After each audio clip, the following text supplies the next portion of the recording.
history at Gavlin and Evergreen. And that's music. Oh, look what I just did, because that's the most important thing about this class is making sure Pink Floyd accompanies the title card of an office hours, virtual office hours session. This is going to be really quick, okay? Let's do this really quick. All right, the first two are for everybody, and then these four here are for history, 17A, section 204. We meet Tuesdays and Thursdays. So the annotated bibliographies. Somebody asked a question about sources, about using historical fiction. Historical fiction is totally acceptable. Good examples, Gone with the Wind is historical fiction. Well, Gone with the Wind's fiction, but it's a period piece fiction. So that's something you can use, though. Historical fiction would be something like the novels of Jeff and Michael Shara, who wrote Civil War historical fiction. Gore Vidal, who's an author, wrote a lot of historical fiction. Historical fiction is basically Tolstoy, right? War and Peace, in essence, is historical fiction. It's about the Napoleonic Wars from the Russian perspective. But there's some artistic license. There's enough artistic license where it's classified as fiction. That's totally acceptable. Totally acceptable. The main thing is in your when you write an annotation for it, when you do the assessment, is it reliable? Is it a good source? You describe it honestly. How is it helpful? How is it not helpful? How is it reliable? How is it kind of BS, right? And then in the reflect paragraph, the third paragraph of your annotation for that source, how does it benefit your topic? How did it inform you about your topic? Or was it useless? So that's important.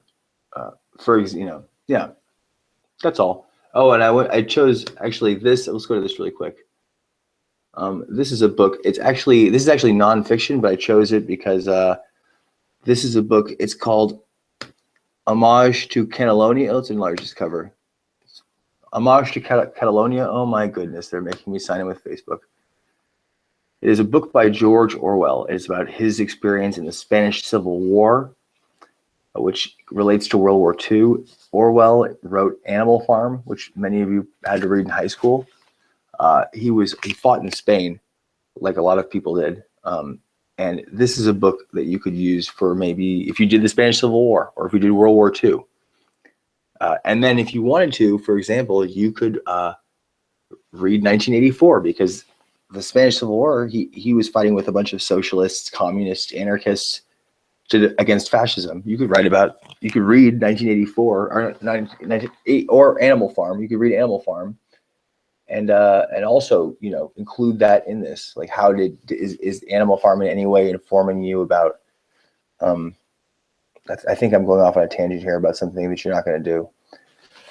Anyways, historical fiction, totally fine, just as long as you are explicit about the fact that it is historical fiction and you're honest about its relevance. Okay. Let's go back to here. So we got grades. Check your grades again. I mentioned this again. Check your grades. If anything shows up that's irregular, just email me. Do not panic. I will work with you to fix it. Sometimes the grade book has glitches. Don't worry. And that's all for everybody. Check your grades. Turn in your annotated bibliographies. Please read the description in the syllabus and the description on Moodle, including the example I give, and you should be fine. Please read those before you ask any questions. Again, I reiterate. And so these last four are just for 17A, section 204 that meets on campus. First off, response number 5 will be due on the 24th of May at 9 p.m. on Moodle. It's on there. So is the final. Let's skip to number 4. The final exam will also be submitted on Moodle. It's on there. It's in the same week as the annotated bibliography, right, which will be due on the 27th. It's question mark there, but it's the annotated bibliography is due on the 27th, the last day of instruction. Final exam is due next week, Tuesday, by Tuesday night. I may extend that. We'll talk about it. Oh wait, we don't have, you know what? We might have to talk about this one. No, it'll be due Tuesday night. The final exam will be due Tuesday night, but we may have a class session on Tuesday. I will email you regarding that. I will email you regarding that by the end of this weekend. And that relates to this one, number 3 here, chapters 13 and 14. I may do another, presentation lecture thing that I film and then give you some extra credit quiz on it.